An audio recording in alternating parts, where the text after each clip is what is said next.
Pagi Ibu dan teman-teman, saya perwakilan dari kelompok 4 akan mempresentasikan hasil diskusi kami. Perkenalkan, nama saya Merliana Gisela, NIM 141-20021, dengan anggota Lucia Mulia, NIM 141-20025, dan Silviana Teresia Bria, NIM 141-20026. Yang di sini yang akan dibahas yaitu entomologi peternakan. Entomologi peternakan adalah ilmu mengenai serangga dan hubungannya dengan ternak serta organisme lain, memiliki posisi penting dan esensial dalam pengembangan ilmu peternakan. Di sini juga dijelaskan beberapa jenis hama yang umum dijumpai pada lingkungan peternakan. Yang pertama lalat, kedua agas atau merutu, ketiga kutu, yang keempat kutu Franky, yang kelima pinjal, keenam kutu busuk, yang ketujuh lipas atau kecoa, kedelapan nyamuk, 9 caplak keras, ke-10 caplak lunas, dan yang ke-11 yaitu tungau. Yang pertama yaitu lalat. Lalat yang berada di sekitar kandang ayam adalah lalat rumah Musca domestica dan lalat hijau Chrysomia megacephala, dan di kandang sapi umumnya lalat kandang Stomyxis calcitrans. Lalat ini berkembang biak pada habitat di tumpukan kotoran sampah yang telah membusuk dan penuh dengan bakteri dan organisme patogen lainnya. Yang kedua, agas atau merutu. Agas termasuk famili Ceratopogonidae dengan 4 genus diantaranya menyerang hewan berdarah panas lainnya dan manusia. Keempat genus tersebut adalah Culicoides, Forcipomia atau subgenus Laciohelea, Austroconopus, dan Leptoconopus. Meskipun demikian, Culicoides adalah yang paling mendapat perhatian utama. Yang ketiga yaitu kutu. Kutu merupakan serangga ektoparasit obligat karena seluruh hidupnya berada pada dan tergantung pada tubuh inangnya. Secara umum, jenis-jenis kutu yang banyak menyerang hewan di Indonesia adalah Menopon gallinae, Menachatus tramineus, Culcutogaster heterographus, Goniocotes essimilis, Gonioides gigas, dan Lipeurus caponis pada ayam. Yang keempat yaitu kutu Franky. Alpitobius diapyrenus atau dikenal oleh praktisi sebagai kutu Franky tergolong ordo Coleoptera dengan ciri umum sayap depan tebal sebagai pelindung sayap belakang atau elytron, dan dalam keadaan istirahat bertemu pada satu garis lurus ke mediodorsal. Pasangan sayap belakang bening dan dilipat di bawah elytra. Bagian-bagian mulutnya disesuaikan untuk menggigit.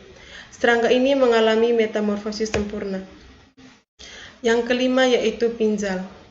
Serangga ektoparasit bersifat semiobligat atau temporer karena tidak seluruh siklus hidupnya berada pada tubuh inangnya. Hanya tahap dewasa yang menghisap darah, oleh karena itu sering dikatakan sebagai ektoparasit penghisap darah yang eksklusif. Tubuhnya berbentuk pipi bilateral dan mempunyai kaki-kaki yang panjang, terutama kaki belakang. Pinjal tidak memiliki sayap. Hal ini merupakan bentuk adaptasi untuk tinggal dan menghisap darah di antara bulu-bulu inangnya. Sampai saat ini diketahui terdapat sekitar 2.500 jenis pinjal dari 239 genera. Dari jumlah ini, 94% diantaranya menyerang mamalia, sedangkan sisanya merupakan parasit pada burung. Yang keenam yaitu kutu busuk. Kepinding memiliki tubuh yang berbentuk oval dan pipi dorsoventral dengan panjang sekitar 4-7 cm. Berwarna merah kecoklatan dan mengkilat dan akan berubah menjadi coklat tua dan membengkak setelah menghisap darah. Pasangan sayap depan kepinding telah bermodifikasi menjadi tonjolan hemelytra, sedangkan sayap belakang menghilang sehingga kepinding dikenal tidak memiliki sayap. Yang ketujuh, lipas atau kecoa. Jenis-jenis lipas yang paling banyak terdapat di lingkungan peternakan dan permukiman di Indonesia adalah Periplaneta americana dan Blatella germanica. Yang kedelapan, nyamuk. Nyamuk termasuk ke dalam ordo Diptera, famili Culicidae dengan 3 subfamili yaitu Toxorynchitinae, yang kedua Culicinae, dan yang ketiga Anophelinae. Yang kesembilan yaitu caplak keras. Caplak keras sering ditemukan pada hewan-hewan domestik seperti sapi, kerbau, kuda, domba, kambing, anjing, kucing, dan unggas di berbagai wilayah di Indonesia. Caplak dapat menular penyakit melalui dua cara, yaitu secara transstadial dan transovarial. Secara transstadial artinya setiap stadium caplak baik larva, nimfa maupun dewasa mampu menjadi penular patogen. Sedangkan secara transovarial artinya caplak dewasa betina yang terinfeksi patogen akan dapat menularkannya pada generasi berikutnya melalui sel-sel telur. Yang ke-10 yaitu caplak lunak. Caplak lunak termasuk ke dalam ordo Parasitiformes, famili Argacidae. Jenis yang paling banyak dijumpai adalah Argas persicus dan A. robertsi. Yang ke-11 yaitu tungau. Tungau termasuk ke dalam ordo Acaradiformes, merupakan ektoparasit yang kecil atau kurang dari 1 mm dan hampir tidak kasat mata. Kebanyakan tungau hidup bebas di alam, sedangkan yang hidup sebagai ektoparasit hanya beberapa jenis saja. Jenis-jenis yang paling banyak dijumpai di Indonesia antara lain adalah Sarcoptes scabiei, penyebab kudis pada manusia, dan hewan Psoroptes ovis pada domba, Otodectes cynotic, penyebab otitis pada anjing,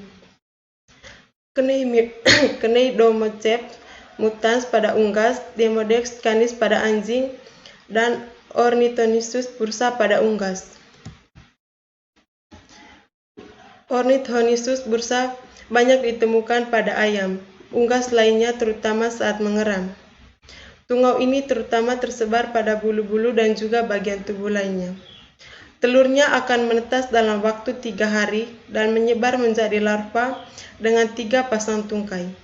Stadium larva ini tidak menghisap darah tetapi berganti kulit dalam waktu sekitar 17 jam menjadi protonimfa yang mulai menghisap darah unggas. Setelah 1-2 hari berganti kulit lagi menjadi deutonimfa yang menghisap darah dan kemudian menjadi dewasa. Tungau ini tidak hanya mengganggu unggas, tetapi dapat juga menyerang manusia yang berada di sekitarnya. Yang terakhir yaitu pengendalian hama pada hewan ternak. Cara-cara pengendalian hama pada hewan ternak Cara-cara tersebut dapat dilakukan sepanjang hasilnya dapat efektif dan efisien, tertuju kepada stadium hama yang paling rawan atau terhadap tindakan itu, mudah dilaksanakan, tidak memerlukan biaya terlalu besar, aman bagi manusia maupun makhluk, bukan sasaran, serta dapat diterima oleh kalangan masyarakat. Selain itu, perlu diingat bahwa tindakan ini tidak mengganggu kelestarian dan keseimbangan alam lingkungan yang bersangkutan dalam jangka pendek maupun jangka panjang. Pemilihan cara pengendalian harus disesuaikan dengan spesies hama yang akan ditindak serta dengan situasi dan kondisi setempat. Sebagai contoh, suatu kandang ternak di lokasi-lokasi tertentu akan lebih mudah dan efektif apabila yang dijadikan sasaran adalah stadium pradewasanya, misalnya jentik nyamuk atau belatung lalat. Untuk lokasi lainnya, mungkin hanya dewasanya saja atau kedua-duanya dapat ditindak sekaligus ataupun bergantian. Tindakan sanitasi lingkungan serta pemasangan barier fisik seperti kawat kasa mungkin lebih tepat bagi peternakan tertentu. Sekian dan terima kasih. Itu saja hasil presentasi dari kelompok kami.